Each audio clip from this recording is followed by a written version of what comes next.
ജനങ്ങൾ വിശ്വസിച്ച് കളയുമോ? ഇത്തവണ ഇലക്ഷൻ പ്രഖ്യാപിക്കുമ്പോ എന്തായിരിക്കും എന്റെ വിചാരം? 1.5 മാസം മുമ്പ് ഇതാ അഭിപ്രായം. കാരണം എന്ന് വെച്ചാൽ ഇവിടെ സാമ്രാജ്യത്വ വിരുദ്ധമായ ഒന്നും LDF-ന് ഇല്ല. UDF-ന് അപ്പുറം ഒന്നും അവകാശപ്പെടാൻ LDF-ന് ഇല്ല. ആരുടെ വാദ? ഹമീദ് വാണിയമ്പലം പറയാ, സോളിഡാരിറ്റിയുടെ നേതാവാ.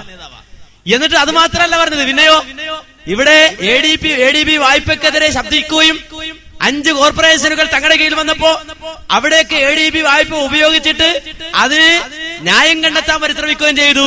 അപ്പൊ സാമ്രാജ്യത്വത്തിന്റെ വായ്പ വാങ്ങി. അതുപോലെ തന്നെ കരിമണൽ ഖനന കമ്പനിക്കെതിരെ സോളിഡാരിറ്റി സമരം നടത്തിയപ്പോ കൂടെ പോയി ഇവര്. എന്നിട്ടോ വികസന കോൺഗ്രസിന്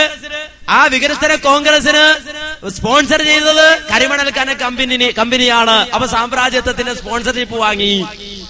കൊക്കക്കോളക്കെതിരെ പ്ലാച്ചിമടയിൽ സോളിഡാരിറ്റിയുടെ സമരപ്പന്തലിൽ വന്നിരുന്ന LDF-കാര് പശ്ചിമ ബംഗാളിൽ 5 കൊക്കക്കോള കമ്പനിക്ക് എന്ത് കൊടുത്തു? അവാർഡ് കൊടുത്തു. കണ്ടോ? അപ്പോ സാമ്രാജ്യത്വത്തിന് അവാർഡ് കൊടുത്തവരാണ്. തെളിവ് പറയാ.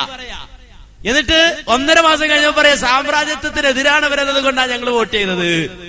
ഇതാണ് ഞാൻ പറഞ്ഞത്. LDF-കാരന് ജമാഅത്ത് ഇസ്ലാമിയെ വിശ്വസിക്കാൻ പറ്റുമോ? LDF-കാരന് ജമാഅത്തെ ഇസ്ലാമിയെ വിശ്വസിക്കാൻ പറ്റുമോ? ജമാഅത്തെ ഇസ്ലാമി എന്ന് പറയുന്ന സംഘടന ഇവിടെ രൂപീകരിച്ച അന്ന് മുതൽ ഇന്ന് വരെ മുസ്ലിം സമുദായത്തെ മുഴുവൻ വഞ്ചിച്ചു. ഈ തീയതി വരെ. എന്നിട്ടോ ഇപ്പൊ രാഷ്ട്രീയത്തിലിറങ്ങിയപ്പോ കൂടെയുള്ള രാഷ്ട്രീയക്കാരെ മുഴുവൻ വഞ്ചിക്കുന്ന അവസ്ഥയിലേക്കാണ് ജമാഅത്ത് കയറി പോകുന്നത്. അല്ലേ? എന്നിട്ട് ഇത് അബദ്ധമാണ്, അപകടമാണെന്ന് പറഞ്ഞാല് പറയുന്നവനെ ഇല്ലാതാക്കുക, അവനെതിരെ പ്രവർത്തിക്കുക. സഹോദരങ്ങളെ, നമ്മൾ മനസ്സിലാക്കണം വളരെ ശക്തമായി ജമാഅത്തെ ഇസ്ലാമിക്ക് അവര് പറയുന്ന അബദ്ധമാണെന്ന് ബോധ്യപ്പെടുത്തിയാൽ പറയുന്നവനെ ഇല്ലായ്മ ചെയ്യാനുള്ള വളരെ ഗൂഢമായ പ്രവർത്തന മേഖലയായിട്ട് ബന്ധപ്പെട്ട് അങ്ങ് പോവുക. വളരെ ഗൂഢമായ പ്രവർത്തന മേഖലയായിട്ട്. അതുകൊണ്ട് ഒരു കാര്യം ഇവിടെ പറയാനുള്ളത്, ചിന്തിച്ചാലോചിച്ച് പ്രവർത്തിക്കാൻ തയ്യാറാകണം.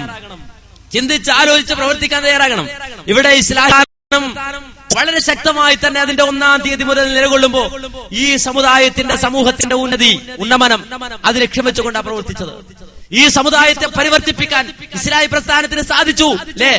ശിർക്കിലും ബിദ്അത്തിലും കുഫ്റിലും അനാചാരങ്ങളിലും ആണ്ടുകിടന്ന സമുദായത്തോട് അല്ലാഹുവിനോട് മാത്രം പ്രാർത്ഥിക്കുന്നവരാകണമെന്ന് മുജാഹിദുകൾ പറഞ്ഞപ്പോ അതുൾക്കൊണ്ട് മാറ്റം വന്ന 10,000-കണക്കിന് മനുഷ്യരിവിടെയുണ്ട്. റബ്ബിനോട് മാത്രം പ്രാർത്ഥിക്കുന്നവർ, ഖബറിനെ പൂജിച്ചിരുന്ന ഖബറാരാധകരായിരുന്ന ആളുകള്, അവരെ അത് ശിർക്കിൽ നിന്ന് മോചിപ്പിച്ചിട്ട് യഥാർത്ഥമായ തൗഹീദിലേക്ക് മടങ്ങിപ്പോകാൻ ഇസ്ലാഹി പ്രസ്ഥാനം ആഹ്വാനം ചെയ്തപ്പോൾ അത് സ്വീകരിച്ച് തൗഹീദിന്റെ മാർഗത്തിലേക്ക് കടന്നു വന്നവരുണ്ട്.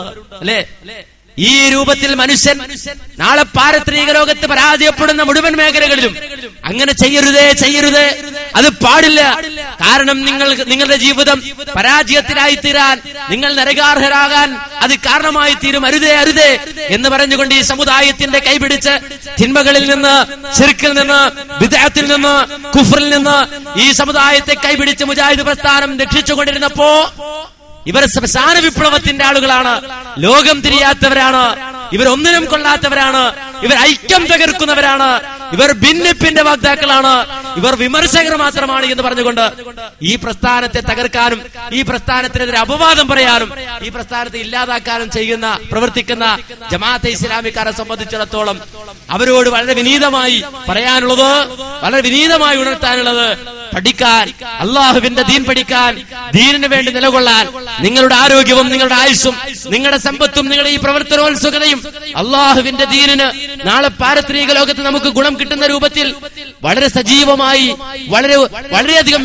ശക്തമായി കൊണ്ടുപോകുവാൻ, മുന്നോട്ട് കൊണ്ടുപോകാൻ ചെലവാക്കണമെന്നാണ് വളരെ ശക്തമായതാണ് ഈ പ്രവർത്തകരോട് പറയാനുള്ളത്. ജമാഅത്തെ ഇസ്ലാമി എന്ന് പറയുന്ന സംഘടന എന്തെന്നറിയാതെ, അതിന്റെ ഉള്ളറകൾ അറിയാതെ, അതിന്റെ അണിയറയിലുള്ള രഹസ്യങ്ങൾ അറിയാതെ, ജമാഅത്തെ ഇസ്ലാമിയുടെ കപടത അറിയാതെ, അത് ശരിയാണ്, അത് കാലഘട്ടത്തിന്റെ ആവശ്യമാണ് എന്ന് ആരെങ്കിലും തെറ്റിദ്ധരിച്ചിട്ടുണ്ടെങ്കിൽ പിന്തിരിയണം എന്നാണ് പറയാനുള്ളത് പ്രത്യേകം. അല്ലേ? പക്ഷേ ജമാഅത്തെ ഇസ്ലാമി ഉപദേശിച്ചാൽ അതുപോലും അവർക്ക് ഇഷ്ടമല്ല. വളരെ സ്നേഹത്തോടെ ഉപദേശിച്ചാൽ, അല്ലേ? അതിന് വളരെ വ്യക്തമായ ഒരു ഉദാഹരണമുണ്ട്, വേദനയുണ്ട് പറയാൻ. അതുകൂടി ഞാൻ പറഞ്ഞ് അവസാനിപ്പിക്കുകയാണ്. ഏതാനും മാസങ്ങൾക്ക് മുമ്പ് മുടിക്കൽ, ഈ എറണാകുളം ജില്ലയിലെ മുടിക്കൽ എന്ന് പറയുന്ന പ്രദേശത്ത് വെച്ചുകൊണ്ട് ഈ വിനീതൻ ഒരു വിഷയം അവതരിപ്പിച്ചു, പൗരോഹിത്യം, സോളിഡാരിറ്റി, ഇസ്ലാം എന്ന വിഷയത്തിൽ. ആ വിഷയം അവതരിപ്പിച്ചപ്പോ അതിന്റെ അവസാനം സോളിഡാരിറ്റിയുടെ പാലക്കാട് സമ്മേളനത്തിൽ ഒരു പ്രതിഭാസം ഉണ്ടായി. ആ പ്രതിഭാസം എന്താണെന്നറിയോ? കനത്ത ഇടിവെട്ടുണ്ടായി, ശക്തമായ മഴയുണ്ടായി.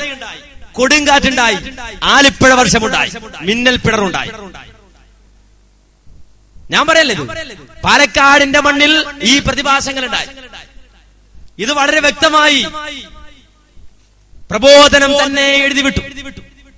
ഞാൻ വെറുതെ പറയല്ല, ഇത് വായിച്ചു കേൾപ്പിക്കാം. ഇത് പരീക്ഷണമാണ്. സോൾഡാരിറ്റിയുടെ പാലക്കാട് സമ്മേളനത്തെ കുറിച്ച് പ്രബോധനത്തിൽ എഴുതുക. ഇത് പരീക്ഷണമാണ്. പുഞ്ചിരിയോടെ നേരിട്ടേ മതിയാവും. മഴത്തുള്ളികൾ വീണു തുടങ്ങിയപ്പോൾ സോൾഡാരിറ്റിയുടെ നേതൃത്വം സ്റ്റേജിൽ കയറി. അതൊരു വൈറസ് സന്ദേശമായിരുന്നു. മഴയും വെയിലും കൊള്ളാൻ പാകത്തിന്മേൽ മേൽക്കൂരയില്ലാതെയായിരുന്നു സ്റ്റേജ് ആദ്യമേ പണി കഴിപ്പിച്ചിരുന്നത്. മഴ പെയ്തു, തിമിർത്ത് പെയ്തു, കാറ്റടിച്ചു, വീശിയടിച്ചു, ഇടി, മിന്നൽ, ആലിപ്പഴം. പിന്നീടുണ്ടായ രംഗങ്ങൾ ലക്ഷണമൊത്തൊരു യുവജന സംഘടനയ്ക്ക് മാത്രം ചേർന്നതായിരുന്നു. മഴയിൽ കുതിരാത്ത ആവേശം, ഇടിയിൽ പതരാത്ത ആരവം, കൊടുങ്കാറ്റിലുള്ളയാത്ത സംഘശക്തി. ഞങ്ങൾ അങ്ങകലെ റോഡിലേക്ക് നോക്കി. ഒന്നും സംഭവിച്ചിട്ടില്ലെന്ന മട്ടിൽ അണുമുറിയാതെ അവർ 10,000 കൂലം കുത്തി ഒഴുകി വരും. മിനിറ്റുകൾക്കകം സ്റ്റേഡിയം നിറഞ്ഞു കവിഞ്ഞു. ഇതിനകം ശബ്ദവും വെളിച്ചവും പ്രവർത്തനരഹിതമായി കഴിഞ്ഞിരുന്നു. മിന്നലിൽ അവയുടെ യന്ത്ര സാമഗ്രികൾ തകർന്നുപോയി. സ്റ്റേജിൽ നിന്ന് കൂടുതൽ ഉച്ചത്തിൽ മുദ്രാവാക്യം വിളികൾ ഉയർന്നു. സ്റ്റേഡിയം മുഴുവൻ അത് ഏറ്റുവിളിച്ചുകൊണ്ടിരുന്നു. ഈ സമ്മേളനത്തിലെ ഏറ്റവും രോമാഞ്ചജനകമായ രംഗം സംഭവിച്ചത് അപ്പോഴാണ്. കൊടുങ്കാറ്റിൽ സ്റ്റേജിന്റെ പിറകിൽ ഉയർത്തിയിരുന്ന ചിത്രപ്പണി ചെയ്ത കൂറ്റൻ ബോർഡുകൾ ആടിയുലയുന്നു. 50ഓളം പ്രവർത്തകർ അതിനെ താങ്ങി നിർത്താൻ പരിശ്രമിക്കുന്നു. നിലക്കാത്ത കാറ്റിൽ സ്റ്റേജ് മൊത്തം തകരാൻ പോകുന്നു. മാപ്പിളക്കലാശികളെ ഓർമ്മിപ്പിക്കുന്ന ബലത്തിൽ തല്ലിപ്പിടിച്ചാണ് പ്രവർത്തകർ തക്ബീർ മുഴക്കി സ്റ്റേജ് വീഴാതെ നോക്കുന്നത്. അവരുടെ ജീവനയോർത്ത് ആരോ വിളിച്ചു പറയുന്നത് കേട്ടു, പിടിവിട്ടോടി. അവർ പക്ഷേ വിട്ടില്ല. അപ്പോഴാണ് വെളിപാട് പോലെ ആ നിർദ്ദേശം വന്നത്. ചിത്രപ്പണി ചെയ്ത ആ തുണികൾ കീറുക.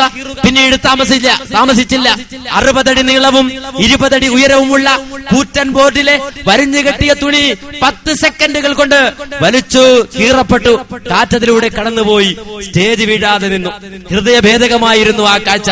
10 ദിവസം കൊണ്ട് പണിതുയർത്തിയ പശ്ചാത്തല ചിത്രം അടങ്ങുന്ന ബാക്ക് ബോർഡുകളാണ് കേവലം 10 സെക്കൻഡ് കൊണ്ട് വലിച്ചു കീറപ്പെട്ടത്. പട്ടികകൾ മാത്രമായി ഒരു അസ്ഥികൂടം പോലെ അത് നിൽക്കുമ്പോഴും ഏറ്റവും മുകളിൽ വട്ടത്തിൽ ചുവന്ന വിപ്ലവ മുദ്രയും അതിനോട് ചാരി ഹായ്സിൽ സോൾഡാരിറ്റിയുടെ കൊടിയും ബാക്കി